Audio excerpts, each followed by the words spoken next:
Hello there, and welcome to Whispers to Sleep. My name is David, and I'm truly honored to be your guide tonight. Here we believe sleep is not just a routine. It's a gentle journey, a quiet return to peace every night.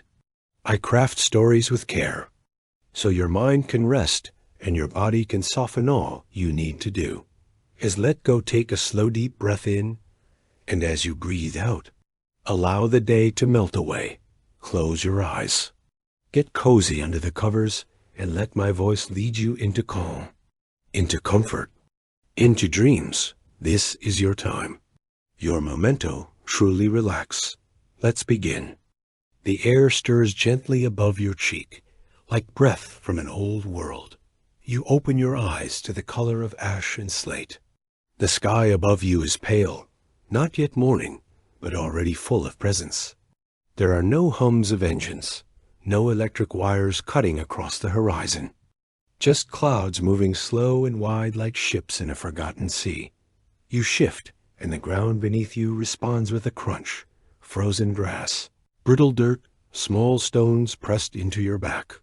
Cold creeps into your spine, not cruelly, but clearly. It's the kind of cold that doesn't care whether you're ready for it or not. It simply exists, as it always has.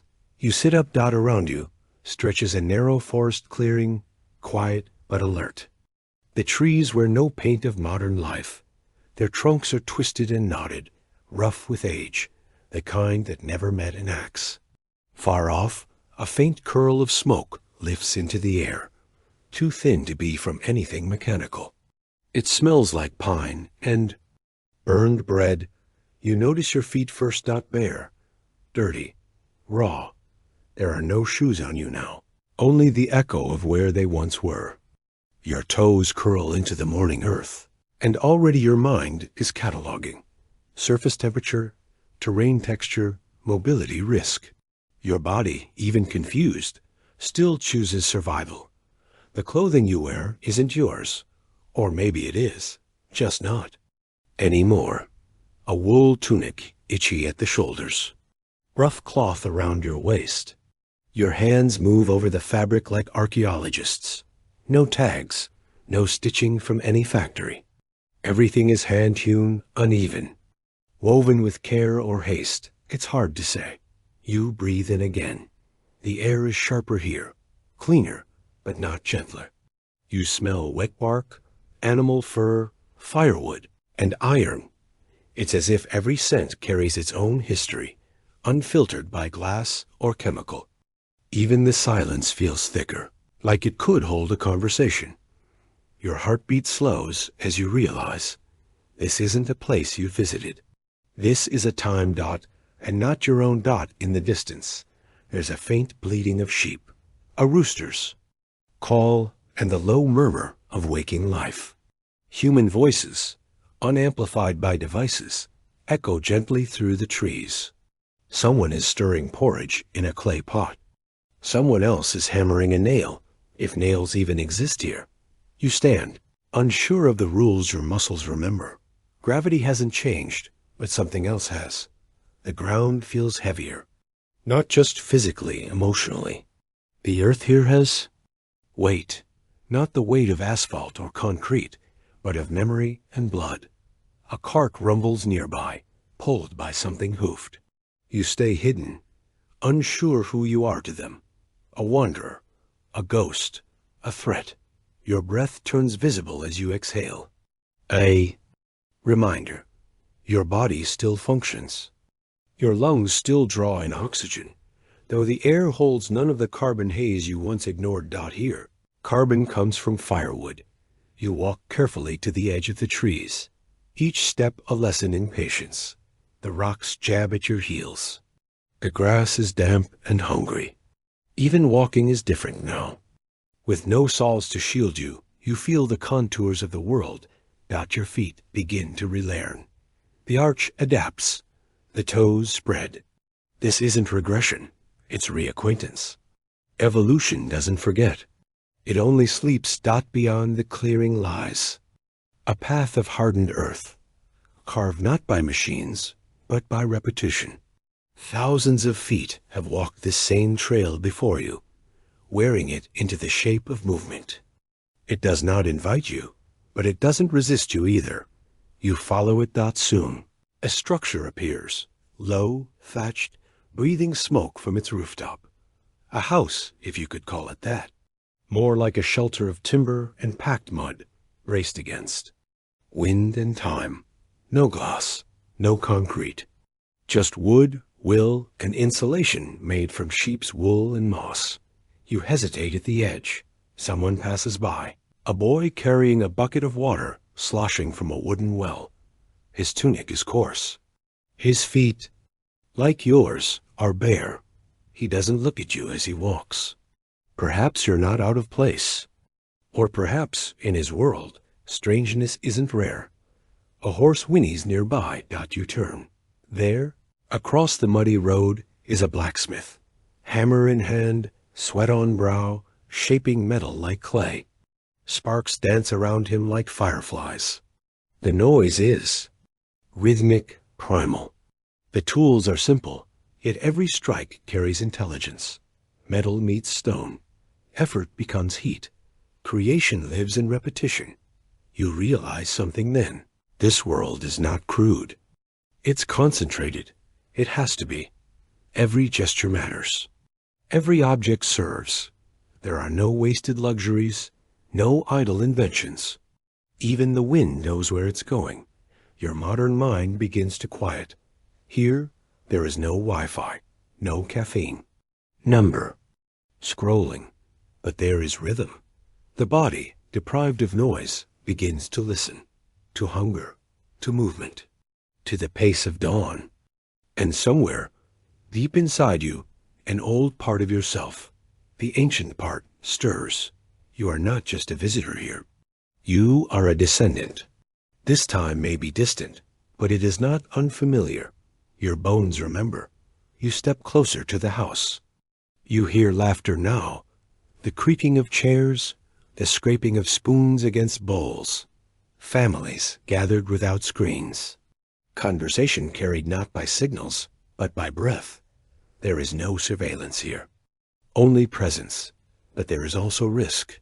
You are in a world without insurance, without identity. Illness and injury live closer.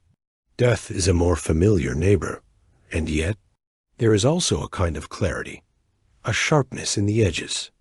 Life feels immediate. You cannot scroll past discomfort here.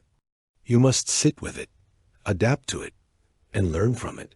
You crouch near the fire pit outside the house, still warm, still useful. It hums softly, a small sun captured and held.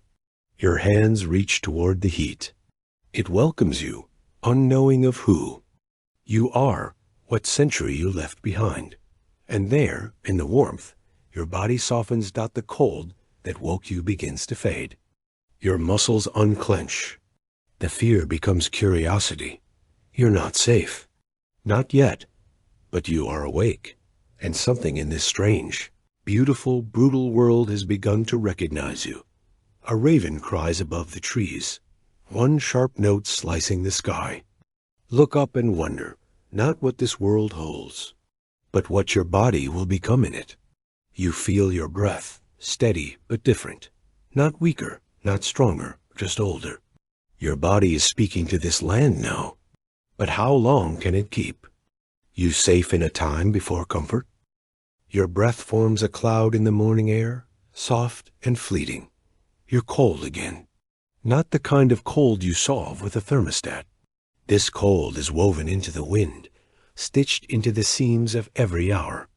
It reminds you that here, warmth must be earned. Your skin aches for things you once took for granted. Hot water, clean sheets, the soft hug of socks. Here, there are no radiators, no electric blankets humming beneath the bed. Comfort doesn't arrive with the push of a button. It arrives slowly, through fire, friction, and flesh. But your body is not defenseless. It begins to remember. Your muscles tighten to conserve heat. Blood pulls inward, protecting the core. Goosebumps rise like tiny shields. a remnant of your evolutionary coat, a memory of fur that once kept ancestors warm beneath the stars. You move toward a small fire outside the cottage, hands trembling from exposure. They hover above the flames, searching for heat. The warmth is patchy, flickering, but it's real. And your skin drinks it like water. Inside your chest, your lungs keep rhythm. They expand, they contract.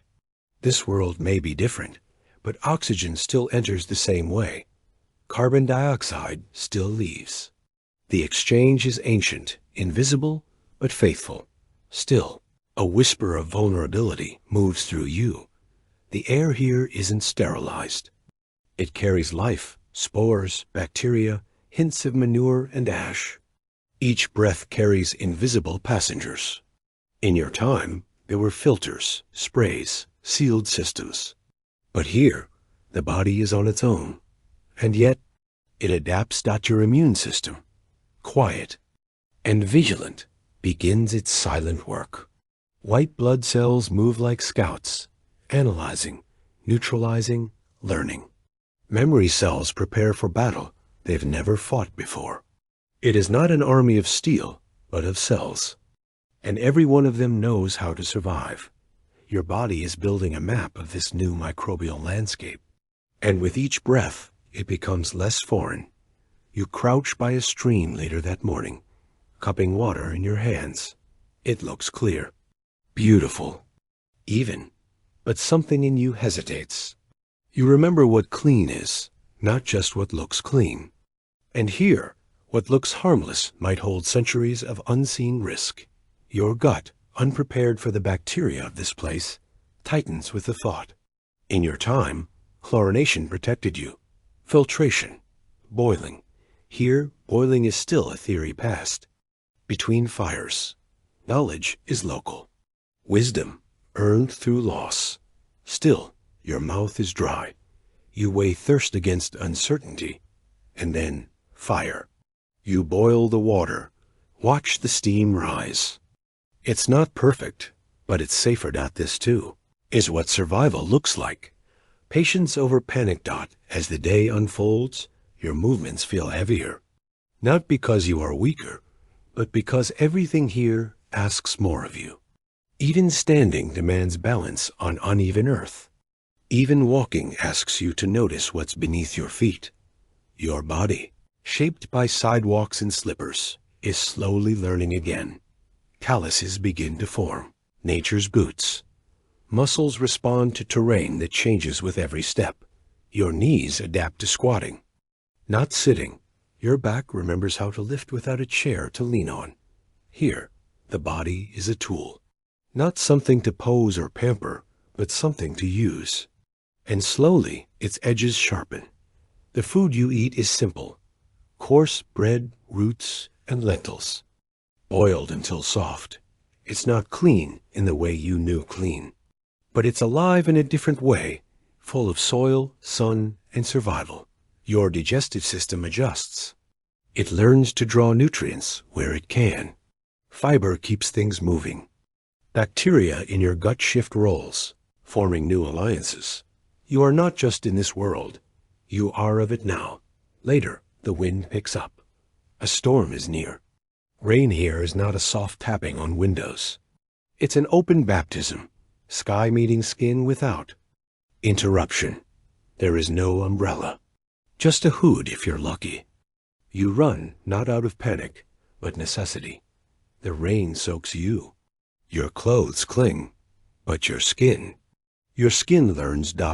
It stops resisting. This world isn't trying to harm you. It's simply asking you to change, and you are. When night falls, the cold returns, deeper, sharper. But this time, you're prepared. You gather wood before dusk, stack it with care. You learn where to place your bed, not too close to the fire, but close enough to borrow its breath. You wrap yourself in animal hide, not fleece. You don't fall asleep quickly, but eventually you do. Because your body, this ancient, brilliant machine, is learning how to rest again without assistance. No humming fan, no white noise. Just the rhythm of your breath, the pulse in your chest, and the distant call of an owl through fog dot. And in that stillness, something extraordinary begins to happen. Your body shifts dot, it becomes something quieter, something wiser, a creature made not for ease, but for endurance, not for comfort, but for connection. You're no longer aching for what you've lost. You're beginning to see what you've found. This is not regression dot. This is recalibration. You sleep dot, and in your sleep, your body works, healing, digesting, remembering. It maps the bacteria. It strengthens the skin. It tunes your muscles to the terrain. It whispers to your brain, we are still alive. Morning will come again. And with it, more questions. How do you eat safely in this world? Where do nutrients hide? When the soil is poor? What happens to a body that must work for every bite? Your stomach stirs, not just with hunger, but with a quiet curiosity. In this place, food is not flavor. It is a science of survival waiting to be tasted. Your stomach speaks before your thoughts do. A hollow ache, slow but steady. Hunger, not the kind born from boredom, or skipped meals, or forgotten snacks. This is older. This is real. You wake in the soft blue of early light, the coals of last. Night's fire still warm beneath their ash. A thin mist crawls along the floor, licking at your ankles. And your first instinct isn't wonder. It's food, but there's no fridge, no corner store, no familiar scent of coffee drifting in from the kitchen. Here, in this forgotten corner of time, hunger is not a mood. It is a force. You rise slowly, every movement felt. Your joints creak from the hard ground. Your muscles sore from a day of walking without rest. There is no luxury of passive calories, no oils, no sugars, no processed indulgence. Energy here is hard-earned, and it leaves the body aching for more dot. You step outside. The village is already awake, not with rush, but rhythm. A slow, deliberate choreography of survival. A woman stoops by a barrel, scrubbing root vegetables. A man sharpens a blade beside a sack of barley. Children gather wild greens near the hedge. No one is idle. No one is waiting for food to arrive. Here, food is a verb, not a noun. You approach a small fire where flatbread is cooking on a hot stone. The smell is earthy, humble, warm grains and smoke. A woman hands you a piece without words. It's tough, barely salted, coarse enough to scrape your gums. But it's food, and your body responds with gratitude. You chew slowly. Every bite reminds you of the distance between this world and your own, not in time, but in effort. What once took seconds now takes seasons. Bread does not come in bags. It comes from soil, sweat, and sun. You sit on a log beside the fire and watch her mix the next batch. Coarse flour, water, a pinch of salt, if any. Sometimes herbs, if they're not needed for healing. There is no yeast, no rising, just kneading and heat. This is unleavened bread, heavy, honest. And you learn that bread here is more than food. It's a calendar. Grain is planted in the fall, tended through frost and rain, and harvested under a watching sun. Every seed is a promise, every crop a gamble. Too much rain, and the wheat molds. Too little, and it starves. And if the harvest fails, so do the people. You trace your thoughts back to nutrition. In your world, it came with labels, with apps, with colorful pyramids on school walls. Calories, carbs, macros, vitamins. Here, there are no charts. But the science still lives, buried in the bodies that carry it. You watch the people move. Their bones tell stories. Some legs bow outward, slightly curved, a sign of rickets, the silent thief, a disease of deficiency, not of calories, but of light. You remember, vitamin D. In your time, it came from fortified milk, from capsules on the shelf. But here, it comes only from the sun. And when winters are long and skies are gray, the bones of children bend to carry the burden. You see, teeth worn down from grinding grain between stone. You see bellies swollen, not from abundance, but from malnutrition, a strange paradox of being both full and starved. Protein is rare. Meat is sacred. A chicken is worth more alive. For eggs, for warmth, for trade. Cows are kept for milk, not meals. Slaughter comes with ritual, not routine. Most of your nutrition here comes from plants, turnips, barley, peas, beans, onions, cabbage. Enough to live, but only just. You help gather wild herbs with an old man whose fingers are stained green. He shows you nettle, full of iron, dandelion, a tonic for the liver, rose hips, packed with vitamin C, if you know how to use them. This is survival by knowledge, not convenience. The old man tells you, through slow, broken words, that in the hungry months, February through April, people chew bark, eat moss, scrape lichen off stones. The body adapts. But the hunger lingers.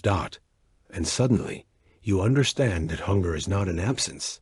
It is a presence. A companion. Always near. Always teaching. You think of your bones again, your own frame, grown in a world of calcium-rich milk, iodine-laced salt, fortified cereals. What happens now, in a place where those things do not exist? Your body, at first, draws on reserves, but those stores empty quickly. And without consistent inputs, your system must choose which organs to protect, which functions to prioritize. This is the quiet arithmetic of survival. You feel it in your nails, softening. In your skin, drying. In your thoughts, fogging. Gently. Malnutrition does not arrive as a scream. It arrives as a whisper. And still, there is food. There is. Always something just enough to keep moving. You learn to make gruel, oats, or barley simmered in water. You add forage greens when you can, cracked eggs when lucky. It fills the belly. And that is enough. Later, you help in the garden. The soil here is not rich. It is tired. Centuries of use have drained its strength. There are no chemical fertilizers. Only compost, manure, ash. The science of soil is not written in textbooks here. It is passed down in dirty hands and watching eyes. You plant cabbage with fingers numb from cold. You learn the spacing, the timing, the threats, insects, drought, frost. You learn that food is a dialogue, not a demand. And slowly, your hunger becomes something quieter, not gone, but gentler, a reminder, not a roar. Your body begins to adjust. Feel lighter, not just in weight, but in need. Your cravings soften. Your energy shifts. You stop longing for flavor and start respecting fuel. Every bite becomes a ritual. Pleasure, but power. Not indulgence, but intention. And somehow, that is enough. You sit beneath a tree at dusk, chewing a small crust of bread. It's dry, plain, but it warms you. You watch the sun sink behind the hills, painting the sky in colors you cannot name. And you feel something ancient settle inside your chest. Not satisfaction, exactly. But peace. You are learning to live inside the rhythm of the land, to listen when it speaks, and to feed your body as it once fed your ancestors. You are not full. You are sustained. And in that stillness, a new question rises. If water carries hidden dangers in this world, how will you drink safely? The crust in your hand crumbles softly, leaving salt on your lips, but the thirst in your throat, it deepens with every breath. The river waits clear and cold, but can it be trusted? The thirst wakes with the sun. It begins not as pain, but as a whisper, a quiet dryness behind your lips. Your tongue moves over your teeth, but the texture is different. The body, wise and ancient, speaks in silence. You are not hungry now. You are thirsty, but water is no longer simple. You rise from your sleeping place and look to the stream that winds behind the trees. The morning light dances on its surface, a silver ribbon gliding through the mossy banks. It looks clean, beautiful, even, like something from a dream. You take a step toward it, but something in your bones resists. This isn't your world. This isn't your water dot. There are no pipes here, no purification plants, no filtration systems, humming behind the scenes. There are no blue-capped bottles sitting on store shelves. There is only this stream, open to the sky, shared by animals, earth, and everything invisible dot in the stillness. A memory surfaces. Modern science once taught you that clear water isn't always clean. The microbes don't make noise. The parasites don't glow. They slip into the body silently, cloaked in sweetness. Their harm is quiet at first. A cramp, a fever, a weakness that spreads. You kneel beside the stream. The water is cold, icy, against your skin. Your reflection stares back at you, tired, a little sunken. The body needs hydration. But the rules of this world are different. You are not adapted to its bacteria. You are a guest, and your gut doesn't know the language. You scan the bank. Nearby, a woman draws water into a clay jug, then carries it carefully to a cooking fire. She does not drink from the stream directly. She knows, too. You watch closely. Places the jug beside a pot already warming on the fire. And slowly, gently, she pours it in. The steam begins to rise. A quiet hiss of safety boiling. This is the first magic of this time. Not swords, not spells, but science whispered through fire. Boiling doesn't just heat, it transforms. At 100 degrees Celsius, water becomes clean. Not perfect, but safer. You gather twigs, arrange them carefully. It takes time to remember how to spark a flame with flint and friction. But your hands are learning again. Your patience becomes the match. The fire crackles. You fill a small clay bowl and place it over the heat. Minutes pass. The bubbles begin to stir, rise, roll. Steam curls like smoke from an ancient language. You wait, because you've learned. Now, haste and health do not hold hands in this place. You let it cool. Then sip. The taste is flat, but familiar. Warmth seeps down your throat, and your stomach welcomes it like an old friend. No resistance.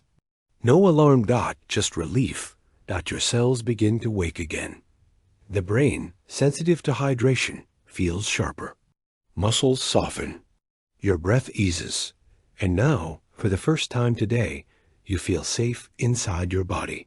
Later, as you walk through the village, you notice the systems that serve this world. They are not invisible.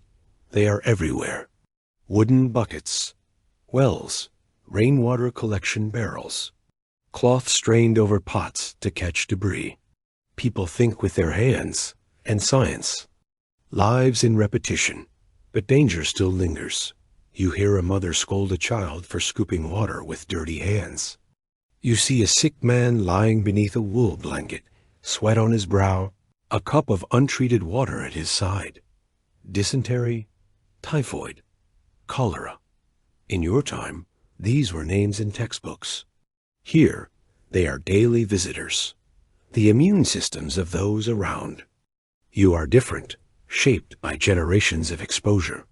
Their gut flora is strong, adaptive, fierce in its defense. Yours is still foreign. Still soft. Water is no longer a right. It is a risk. And yet the human body is resilient. You drink boiled water 3 times today. You monitor yourself, quietly, carefully. Your gut rumbles, but holds. Your body listens, adapts. Hydration here is a practice, a ritual. It demands time, intention, and respect. You think about how. Many systems once stood between you and a single glass of water. Engineers, scientists, sanitation workers. Invisible guardians. Now. It is just you and the fire. Just you and the stream. Just you and the wisdom of your own hands. At night. As the village quiets, you watch the moonlight ripple across the surface of a rain barrel. You wonder what they know, that you've forgotten, what they've mastered that your world has. Wrapped in plastic and pumps. There's a kind of reverence here. Water is not just water. Is health. It is danger. It is life, waiting to be unlocked. You sip again, slowly, from your cooled bowl. And in that moment, you understand, this world is not cruel. It is cautious. It does not give freely, but it rewards those who listen, and you are listening. Now, your thirst is no longer fear. It is a teacher. And soon, you'll learn what else this body must face, not through water, but through medicine, or the absence of it. You close your eyes, warm water in your belly, and wonder, when sickness comes, as it surely will, what can be done? When the cure is still a mystery? It begins with a cough. Soft, but persistent. A tickle in the back of your throat that lingers too long. Then comes the heat in your temples, slow and dull, pulsing like distant drums behind your eyes. You try to ignore it at first. You drink more. Boiled water. Rest more. Wrap yourself in wool, but your body is no longer buffered by modern tools. There is no bottle to open, no pill to swallow, no pharmacy within miles or centuries. Just the slow unfolding of something old inside you. By midday, the fever blooms, subtle but steady. Your limbs ache, joints stiffen. Every breath feels deeper than it should. And your mind, ever curious, turns to what healing might look like. Here, you remember once reading that in the Middle Ages, illness was often seen not as a condition, but as a punishment, a test of faith, a cleansing. A body was a vessel, and when it cracked, it was not always the body they tried to fix. You are led to the village healer, not a doctor. A woman with lines like roots branching from her eyes, fingers stained green, a scent of earth and ash. Around her, her hut is dim, cluttered with bundles of herbs tied in knots, bones laid out like instruments, candles flickering beside glassless windows. She doesn't ask for symptoms. She watches you, takes your hand, feels your pulse, not with precision, but with presence. She nods once, muttering something you don't understand. Then she begins. She brews a tea with willow bark, bitter, astringent.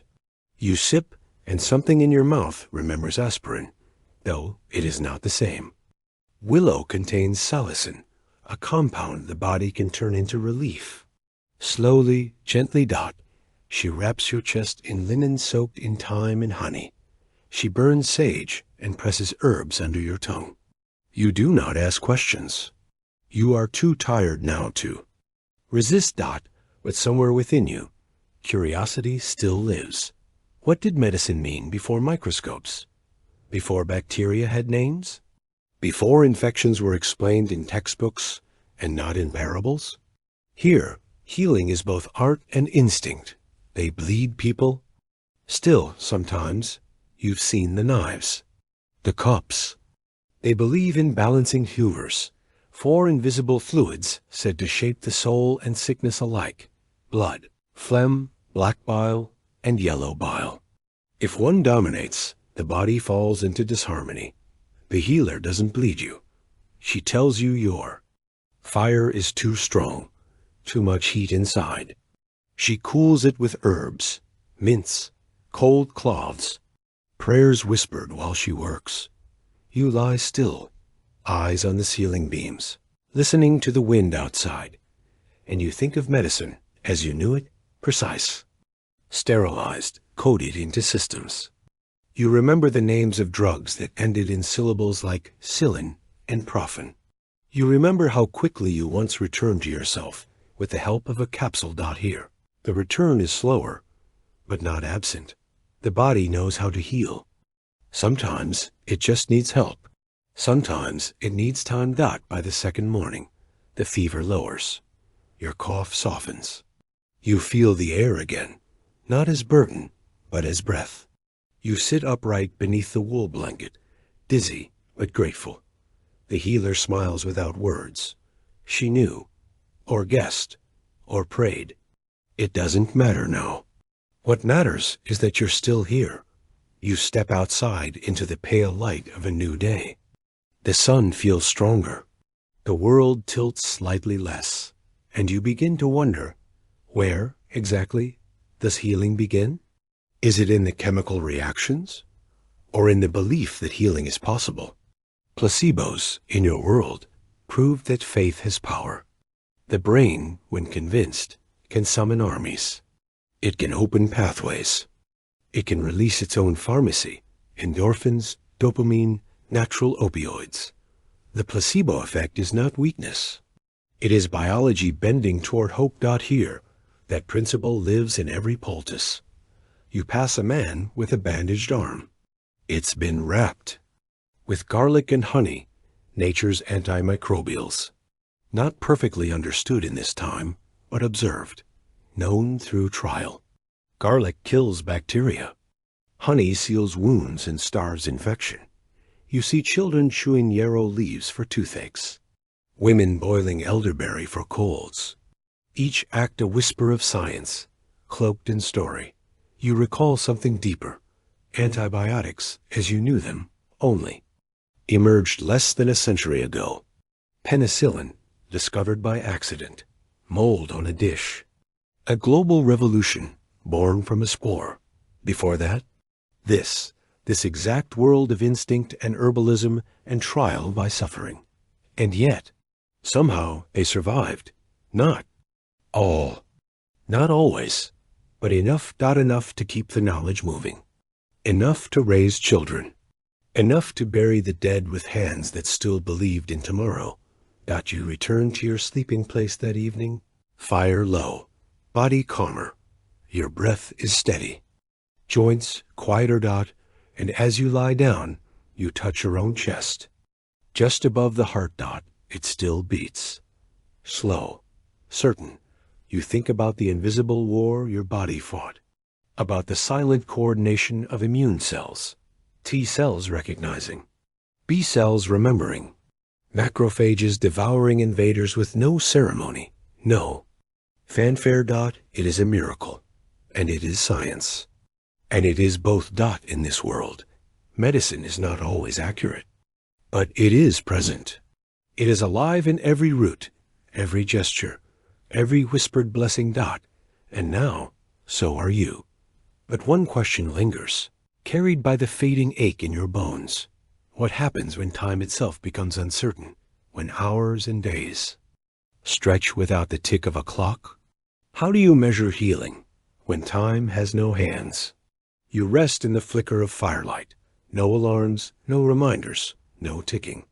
Only the soft rhythms of breath and the slow rhythm of your healing. And now, you begin to wonder how time moves in a world without clocks. There is no alarm this morning. No screen to light up your face. No gentle buzz on the knitstand. No vibration from a hidden device nudging you from sleep. Only the soft rustle of wind, the distant cluck of hens, and the long, slow breath of the world turning toward light. You open your eyes not because you are told to, but because something inside you stirs. A rhythm older than bells, older than calendars. Something your body still remembers. You've begun to measure time by feel. Not the rigid tick of a second hand, but the slow warmth crawling over your skin as the sun lifts behind the hills. Not digital numbers, but the angle of the light casting shadows across a stone wall. You sit up. There is no clock to check, no need to check it. There is only now. And now is enough. In this world, time is not precise. It is sensed. It arrives. With smells, the scent of damp earth in the morning, the smoke of burning wood at dusk. It comes with sound, the distant toll of a church bell, the first crow of a rooster, the last hum of bees as night approaches. Time here has texture. Learn to feel it in the aching stretch of your legs after walking far, in the hunger that builds with the rise and fall of the sun, in the cooling of the air on your arms as shadows lengthen across fields. No one tells you it's time for lunch, that the body tells you. No one reminds you to sleep. The darkness does. You remember, faintly, what it was like before, how your hours were split into fragments, squeezed and shaped by schedules and screens. Here, hours expand. They breathe. They unfold in long stretches of silence, in small tasks repeated with care, collecting water, peeling roots, mending a tear, watching a fire. There is no rush to finish. Only the question of what the light allows. You watch others. They move not by clock, but by pattern. The shepherd rises with the mist. The baker works before the birds. The children nap after midday, their laughter returning with the golden slant of afternoon sun. Time is circular here, not linear. It bends and curves like seasons. Spring folds into summer, summer into fall, fall into the hush of winter. And always, the same dances begin again. You wonder what this does to the body, to live without interruption, to wake with the sky and sleep with the stars. You feel it already in your breath. Slower, deeper. Not dragged by reminders, but led gently by the day. You no longer reach for your phone when you wake. There is no phone, just birdsong and the way your eyelids lift without effort. You stretch, not because a notification told you to move, but because your muscles crave sunlight and your skin misses the air. You walk barefoot outside and greet the day without measuring it. The dew is still fresh, so it must be morning. Someone nearby hums a song. So it must be mid-morning. You see the baker pulling his loaves from the fire, so the sun must be overhead. Later, the long shadows stretch again, and without realizing it, you're ready to rest. Time, once a taskmaster, has become something gentler, a companion, not counted, but felt. There are still markers, midday bells, the evening toll that tells the village it's time to draw in, the hour of prayer, when voices rise in shared breath. But these are not controls. They are agreements, rituals, reminders that time, even without hands, still holds the day. You begin to wonder, what happens to the brain in this softness? In your world, it was pulled between alerts and appointments. Now, there is space. And in that space, something grows. Focus, presence, the quiet bloom of thought that has time to finish forming. There is a science to this. You recall. CHRONOBIOLOGY. Study of the rhythms within us, circadian rhythms shaped by light and dark, by food, by temperature, by the slow, tidal pull of the Earth's rotation. Your body was always a clock. It just needed permission to listen to itself. Melatonin rises. As the sun sinks, cortisol greets the dawn. Before you do. Your gut begins preparing for food before it smells the bread. Everything knows. You lie down later that night, eyes heavy, but mind still softly wandering. You've lost the exact count of days. But you haven't lost time. You've just traded its shape. Now, time is the stretch of your spine in the morning, the cool brush of wind on your cheeks at dusk, the lull of fire crackling when the sky is dark and quiet. It is inside you. It always was. But what happens, you begin to wonder, when the sky becomes your only guide? When seasons change and stars begin to move, you gaze out the window where the moon glows softly above the trees and think, if clocks no longer tell your story, can the sky? You lift your eyes to the night sky, and for the first time in a long time, you truly see it. Not through a window, not through a screen, but bare and ancient and whole, The stars spill above you, thousands of them. No light pollution dulls their edges. No city glare masks their glow. They blink slowly, quietly, indifferent to your wonder, as if they've always known you'd return. And in a way, you have dot, because here in this medieval world, the sky isn't scenery. It is scripture. It is compass. It is clock. You lie back in the grass and let your breath match the rhythm of the dark. There is no calendar in your pocket. No push notification reminding you what day it is dot. There is only this dome of light and silence, and a growing awareness that time, here, is written in the sky. You notice the moon first dot high and near full, its light cool, steady, silvering. The trees. You track its arc across the heavens, slow as thought. Its cycle is familiar, a waxing and waning rhythm that even your modern body remembers. The moon governs more than tides dot. It pulls of human biology too, the sleep you enter, the cycles you carry, the stories you remember dot in this world. The moon is not romantic. Decoration dot. It tells you when to sow, when to harvest, when to travel dot, when to rest. The villagers speak of it with reverence, not poetry. They have no words for circadian rhythm, but they know its pull. They don't say melatonin. They say, the moon is heavy tonight. And you understand? Because your body feels it too.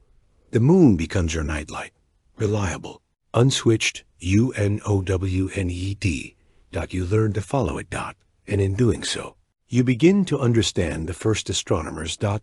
They had no telescopes, no computers, no math more complex than intuition and observation, but they had time dot and eyes and awe. You wake one morning to the sun's light slicing low through the trees, golden and angled. The air is cooler now, dew thicker. The season is shifting, and you feel it before you name it dot. Autumn dot. The sun rises later, hangs lower. Shadows grow longer. Light leans sideways now, no longer climbing straight up. You begin to understand how the sun itself is a calendar dot, where it rises, where it sets, how high it reaches in the sky. You mark its journey with sticks in the dirt dot. You watch how noon carves, smaller angles day by day dot. You feel the earth tilting beneath your life, not in words, but in warmth dot, in how the light lands on your skin, in how the crops lean, and how the birds disappear dot. You come to learn that in this time, people read the sun like a story, each chapter marked by its position on the horizon.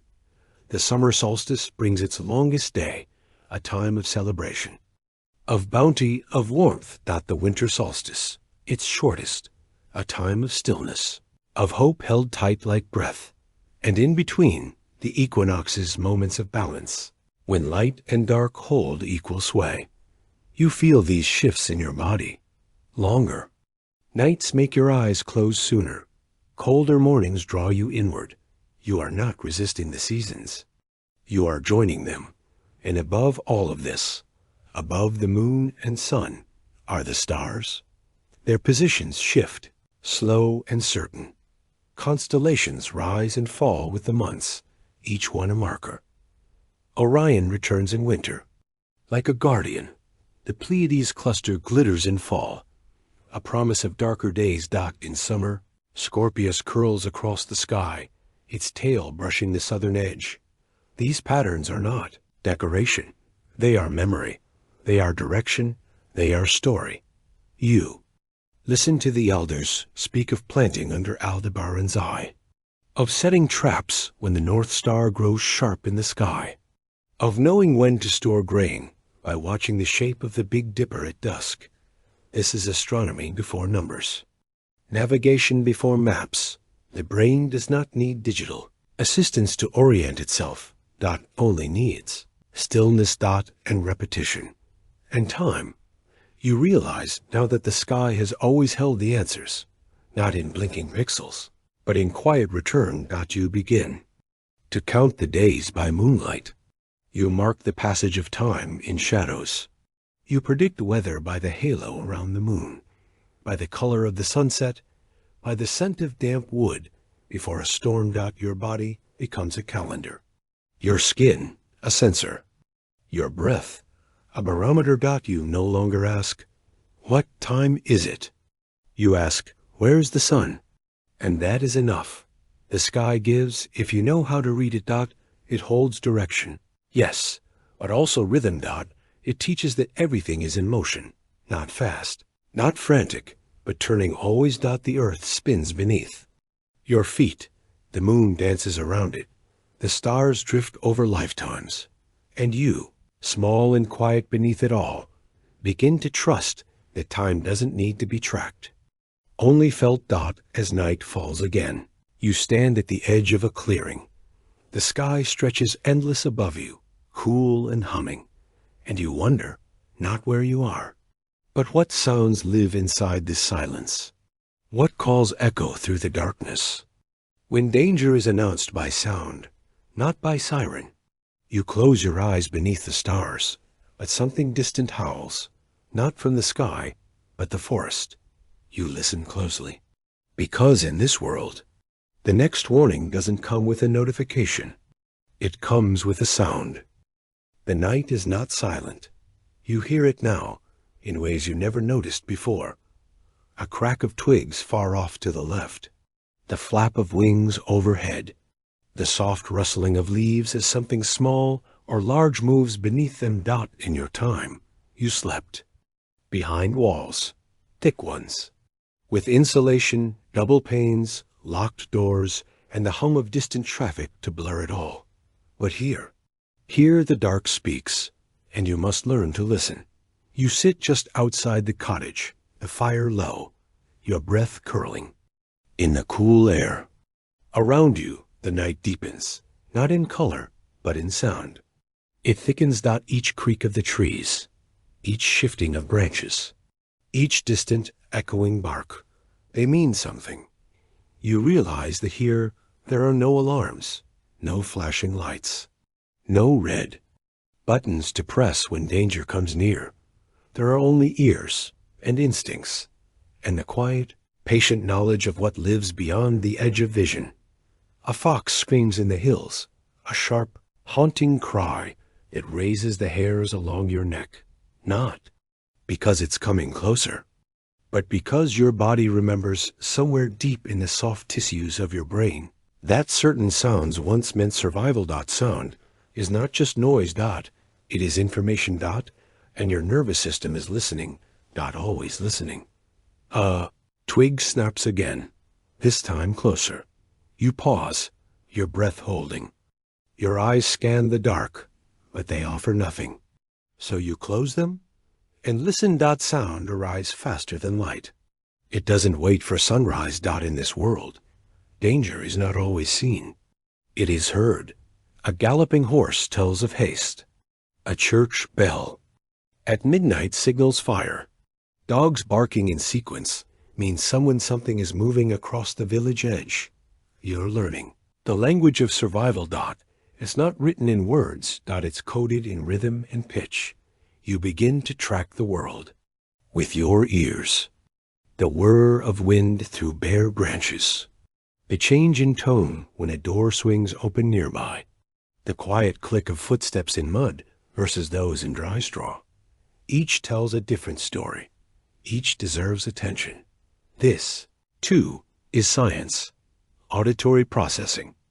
The brain's elegant ability to make meaning from vibration. Air molecules pushed by movement enter your ears. And somewhere in the middle of all that matter, a warning is formed.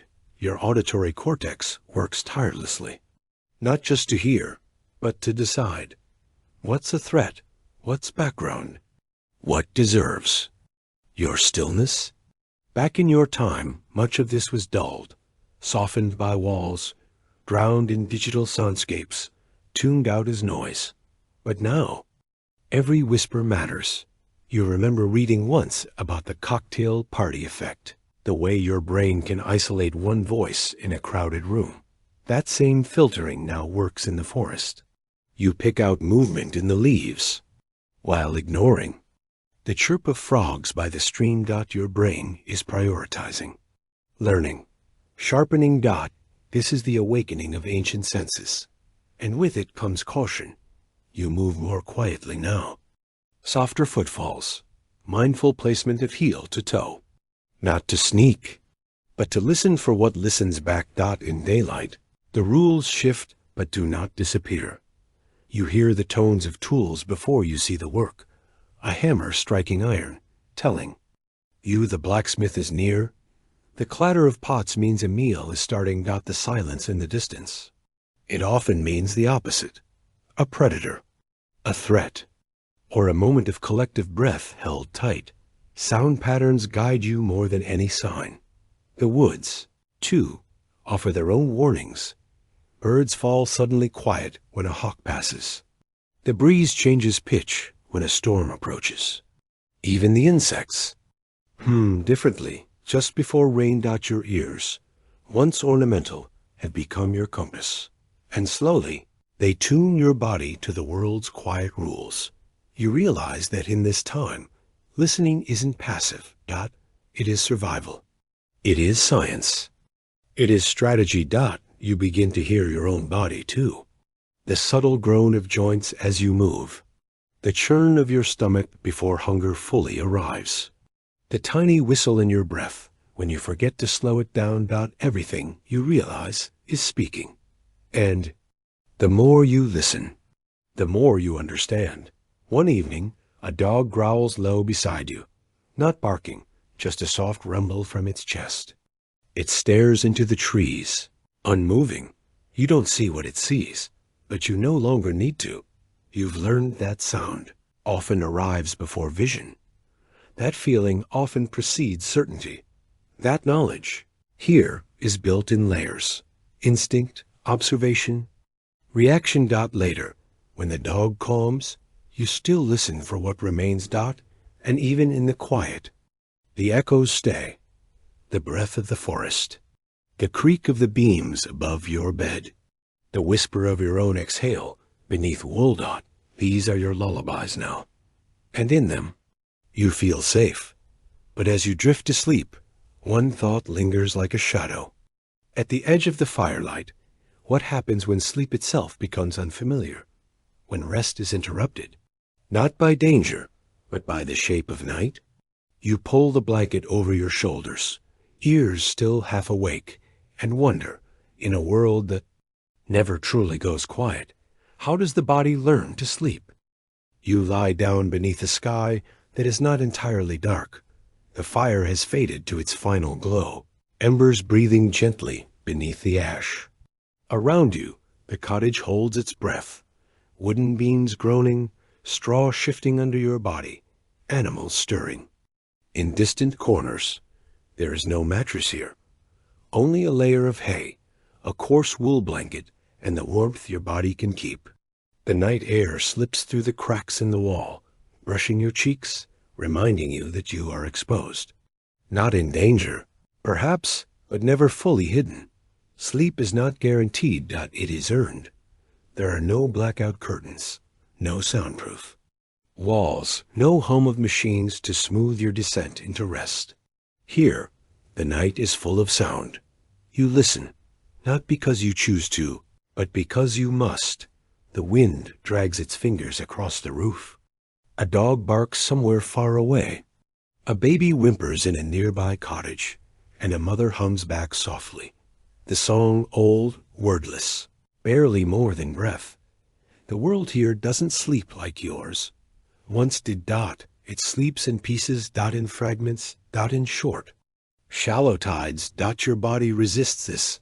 At first. It remembers late nights lit by screens. Endless scrolls. The false lull of artificial blue light. Back then, sleep was something scheduled. Now, it is something negotiated. The bed beneath you creaks. You shift, slowly, not wanting to disturb the warmth you've gathered.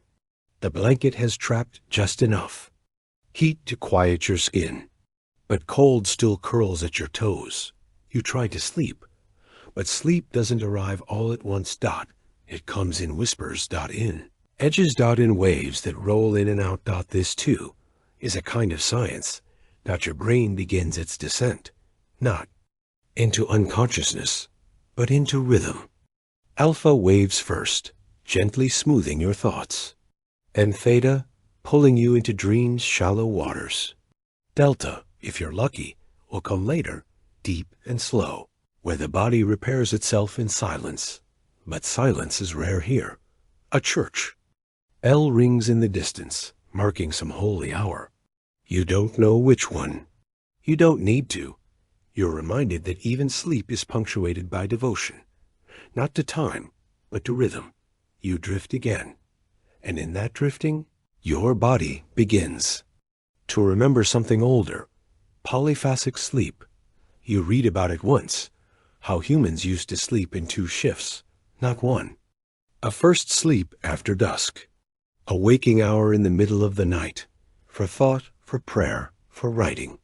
Then second sleep until dawn. Here, that rhythm returns. You wake sometime in the middle hours. Not startled. Just aware. The stars have moved. The air is colder. Your thoughts feel different. Slower, deeper, more reflective. You do not panic. You sit up. Sip cool water from a wooden cup beside the bed and listen again. In the stillness, the world feels closer. Breath fogs softly in the air. Your limbs ache in a quiet, satisfying way, like they've done something honest. Eventually, you lie back down. This time, sleep comes more easily. The brain has shifted.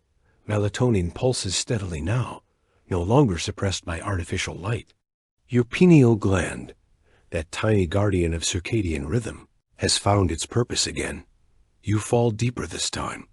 Dreams come not vivid, but textured. Your body twitches lightly, practicing motions it doesn't fully remember. This is REM, rapid eye movement, where memory is stitched and emotion gently sorted. You dream of running. Of firelight, of rivers you have not seen. And through it all, your body works. The immune system continues its quiet patrol. Your muscles repair cell by cell. The brain flushes waste, literally cleaning itself while you rest. Sleep, you realize, is not escape. It is repair. It is memory. It is survival. When you finally open your eyes again, light slips through the wooden slats. Not a flood, but a shimmer. Enough to wake you. Not by force, not by invitation. Your body feels different. Not fully rested, but refreshed in a quieter way. You stretch slowly, noticing your joints, the cool air, the gentle hum of morning. Sounds, birds. Fire being coaxed back to life. A pot stirred. A voice humming. This world doesn't rush into day. It eases into it, and you learn to do the same. You step outside into the morning light, still carrying sleep in your bones. And you wonder how many nights it takes to forget electric silence. How many more until your sleep no longer feels interrupted, but whole? You're learning. Each night teaches you a little more. That sleep is not about silence. It is about surrender. And here, in this place, surrender is not weakness. It is wisdom. Kind of wisdom that lets you rest, even when the wolves are howling, even when the wind is moving, even when the night never truly stills. But now another question stirs, soft as a shadow. How do you speak? When your voice means nothing here, when language is no longer shared, but survival still depends on being understood, the village wakes. Around you, a chorus of unfamiliar sounds. You open your mouth to greet them, but pause. Because in this place, how do you speak without words? You open your mouth, and nothing useful comes out. Not because you've forgotten how to speak, but because no one here understands what you're saying. You try again, slowly, clearly, the way you would with someone who didn't speak. Your language in the world you came from. But these people don't just misunderstand your words. They mistrust them. Your vowels sound strange. Your tone is misplaced. Your mouth moves differently than theirs, and they see it. A few glance sideways. 1. Frowns. 1 steps back. Your body tightens with the recognition, not of rejection, but of risk. In this world, being unknown is dangerous. You go quiet. Not in fear, not in strategy. Because you begin to learn that silence is not absence. It is space. Space to listen, to observe, to learn a new kind of language, older, deeper, and not entirely made of sound. You watch them. There. Hands speak as much as their mouths. A nod from one man replaces a full sentence. Squint of the eyes warns of a lie. A mother places her hand over a child's heart to calm him. No words. Just warmth. This is communication before grammar.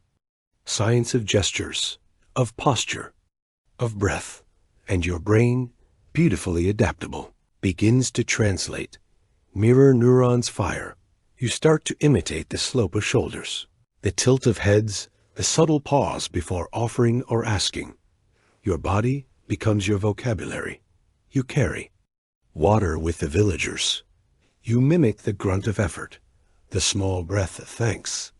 You share bread with an older woman, watching how she waits for eye contact before passing the piece. You bow slightly when someone offers you help, not because it is custom where you come from, but because it feels right here. You begin to notice the small rules.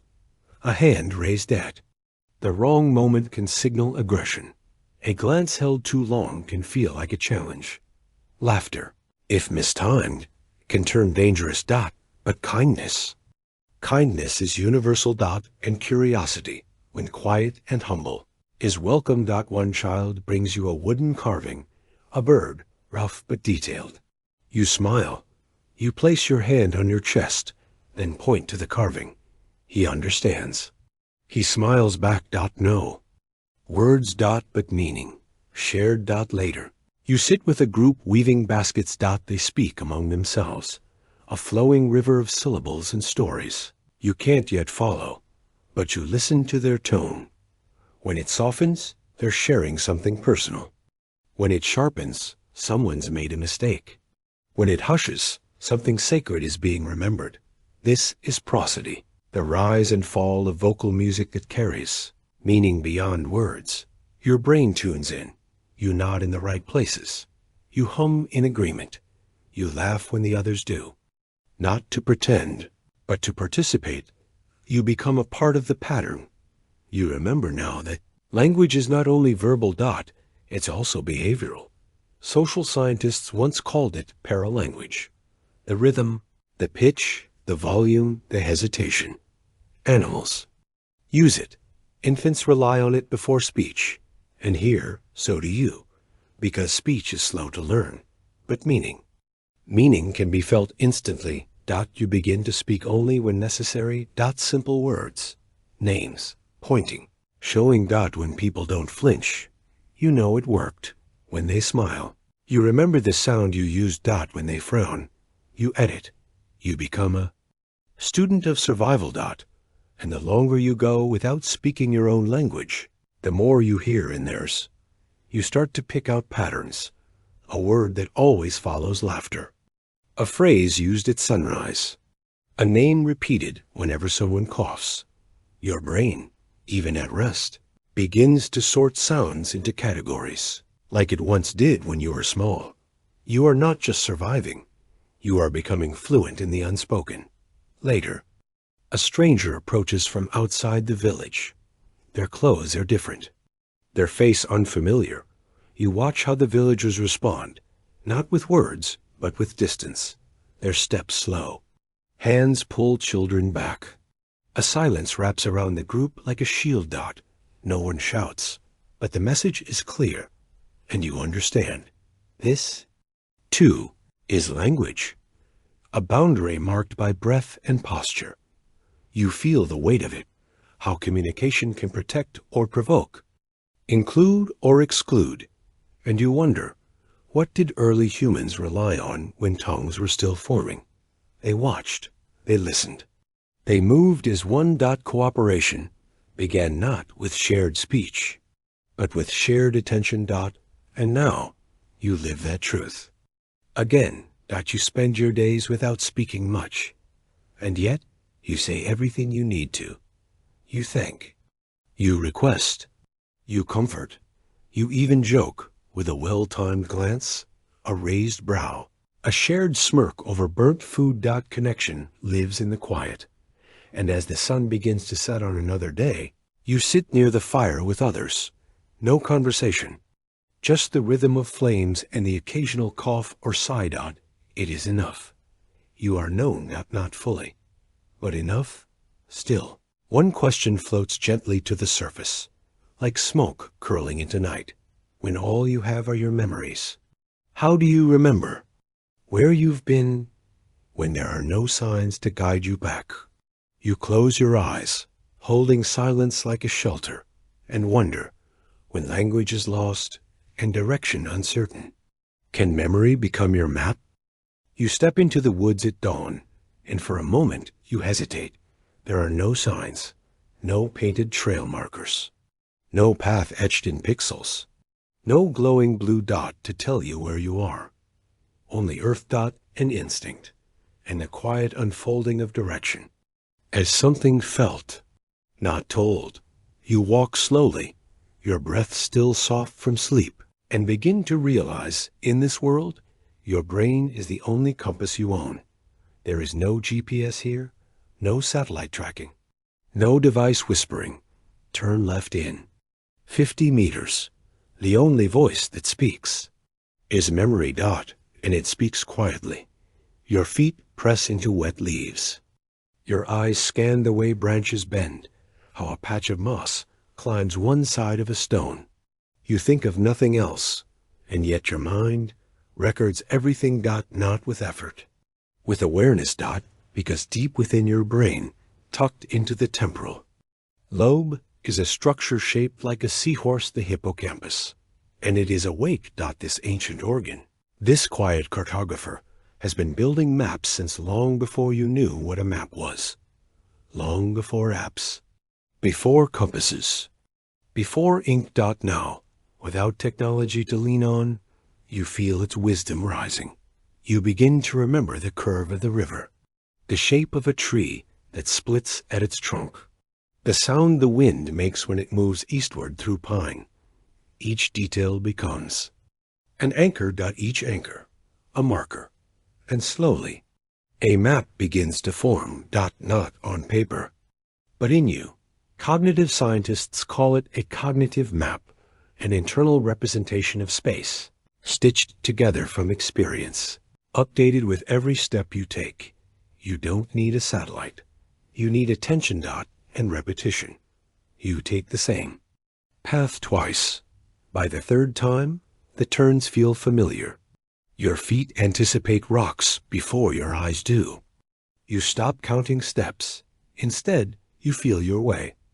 Landmarks become memories. A leaning birch with a scar on its side. A fallen log with moss-like green fur. A patch of wildflowers that only bloom near the creek. These aren't decorations.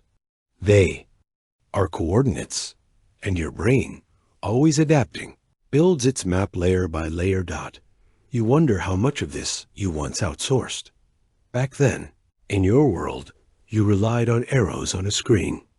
You followed directions you didn't memorize. You arrived, but you never learned how. Here. You can't afford that. Here. Forgetting means getting lost. And the fear of that, soft, steady, sharpens your focus. You remember reading once about London taxi drivers. How their hippocampi plural grew larger with experience. How their brains, shaped by the need to memorize thousands of streets, literally changed form. And now, perhaps, yours is changing too. Because here, memory is not just for names and dates. It is your orientation, your map, your method of return. Walk a little farther. A fork appears, two paths, both shaded, both silent. You pause, unsure. But then, you remember the sound of water down one trail, the smell of smoke drifting near the other. You trust your memory. Not perfectly, But enough dot, you choose left dot, and within minutes, the familiar outline of the village begins to appear hazy through the trees. But real. You exhale. You made it back. Without a device. Without a guide. Just you and the living archive inside your skull dot. Later that evening, you sit beside the fire, tracing the route again in your mind. And as you do, you realize your memory is not linear, that it moves like water, that it remembers by association, not just direction. Turn. At the tree that smells like cinnamon. Follow the path where the light grows golden near dusk dot. Avoid the hill where the air feels thin. These are not instructions. They are impressions. But impressions, when repeated, become reliable dot. You wonder now about the people who lived here before you, how they navigated long before maps were. Drawn dot, they followed stars. Read the shape of clouds. Noted the direction. Birds flew in the morning. Dot, the brain evolved for this. For mapping not just land, but life. Your hippocampus stores the landscape of survival dot, and perhaps this is why memory feels different now. Fuller, more spatial, more embodied dot. You remember less with your mind, and more with your body. Where your feet stepped, where your hands brushed bark, where your breath caught at the sight of a deer frozen in the shadows. These become memory markers. And in this way, your memory becomes more than a tool dot. It becomes a place, a landscape you can walk through, even with your eyes closed. The world. Outside mirrors the world. Inside, and perhaps they are not separate at all dot, as the fire crackles and the stars take their places above. You realize you're not just building memory. You're building belonging, and that kind of knowing changes everything. Still, one quiet thought lingers. If memory is now your map, then what happens when you leave this world behind? What fire will you carry home? What knowledge, born of hardship, will stay? You close your eyes, tracing trails that no one else can see, and ask yourself softly, what will you bring back? From a time that has taught you how to remember? You sit beside the fire one last time, not because it's your last night, but because something in your chest knows you've crossed a threshold. Your hands stretch toward the flame, and the warmth feels different now. Not just physical, not just heat, but memory dot, a reflection of everything you've touched, and everything that has touched you. You didn't plan to stay this long dot at first. This place was a survival test, a foreign land in a forgotten time. But now, as the smoke curls into the sky like a prayer, you feel a quiet reverence rising, not for the past, but for what it's given you.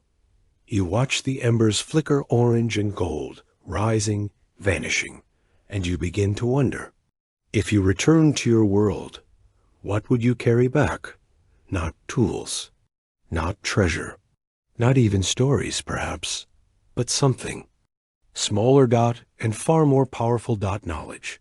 Not the kind found in books, but the kind etched into the skin of your hands, woven into the rhythm of your step, anchored deep in your body's memory. You've learned what food really means. Not flavor, not pleasure, but energy, fuel, effort, the slow science of cultivation, and patience. You've learned what thirst means when clean water isn't guaranteed, when boiling becomes ritual, and every sip is a small act of trust. You've learned the language of danger, not through warnings on a screen, but through silence, howls, rustling branches. Your ears, once background instruments, have become your guardians. You've learned how the body sleeps without silence, how it rests in rhythm, waking twice in the night, following the moon, not a clock. And you've learned how to speak without words, to survive in a place where language is soundless and gestures are sacred. Your memory has become more than remembrance. It's a terrain now, a living map of paths and places, marked not with ink, but with intuition dot. And you've done all this without electricity, without connection, without comfort. You've done it through adaptation, through evolution that still lives inside your bones. The fire crackles. Someone beside you hands you a stick. Not a torch, just a piece of wood, half burned at the tip, still glowing faintly. And you hold it, carefully, as if you're holding something ancient, because you are. Fire is older than memory, It is the first science, the first warmth, the first act of transformation, It is what made us human, what allowed the brain to grow, the body to rest, the night to be less frightening. This fire, it is not just warmth, it is knowledge, alive. You feel the stillness settle in your chest.